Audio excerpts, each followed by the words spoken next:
Nazanin Zaghari-Ratcliff's case is now headline news in Britain, and rightly so.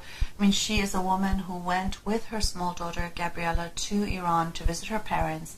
When they were trying to fly back, she was detained. She's been in prison ever since, and of course she's been mistreated, tortured. She was sentenced to 5 years in prison, and now because of some things that Boris Johnson said, where he implied that she was doing something other than visiting her parents, that there's the likelihood that she might get a higher sentence. Yeah, I think that was seized upon by the Islamic regime judiciary and the Islamic regime of Iran to say, look, we told you so, this is the evidence, and they might bring other charges further charges against her. But the fact that Boris Johnson made a mistake, and it brought the case to limelight.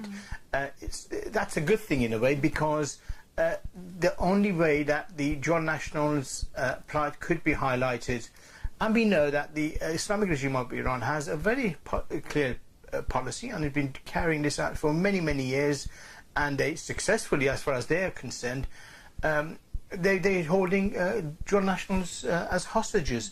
And the Western governments are playing this game, and they're actually cooperating with the Islamic regime and respecting, the judiciary of the Islamic regime of Iran, and towing the line. The fact that well, it's because, isn't it? Because human rights is not a priority for them. Yeah. It's making money, it's economic and business relationships, and of course, what is being lost here is the fact that these are human lives at stake, at risk, and really human tragedies. When you just look at Nazanin's case, she's lost her hair, she's got on the verge of a nervous breakdown, she's found lumps in her breast, there's a scene her husband describes where she collapses when in court, and she has to drag herself to sign the papers.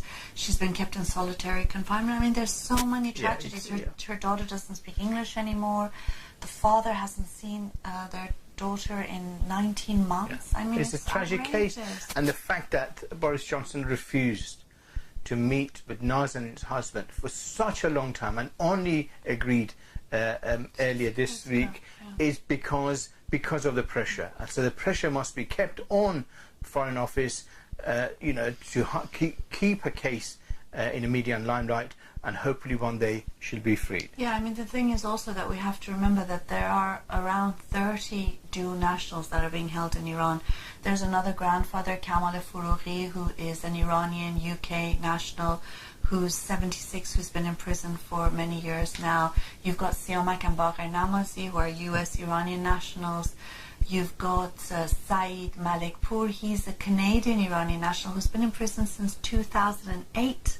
He was on death row, and now he's been given life imprisonment. And of course, Iranian Swedish scientist Ahmad Reza Jalali, who's also been given the death sentence. And do you know why? Because his case is very interesting, because they wanted him to spy and join the security services abroad while he's, to act for the Islamic regime of Iran, and he refused.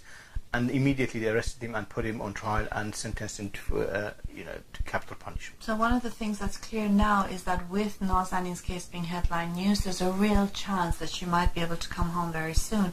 And so we have to keep supporting her family as well as other dual nationals to ensure that they all come home very, very soon.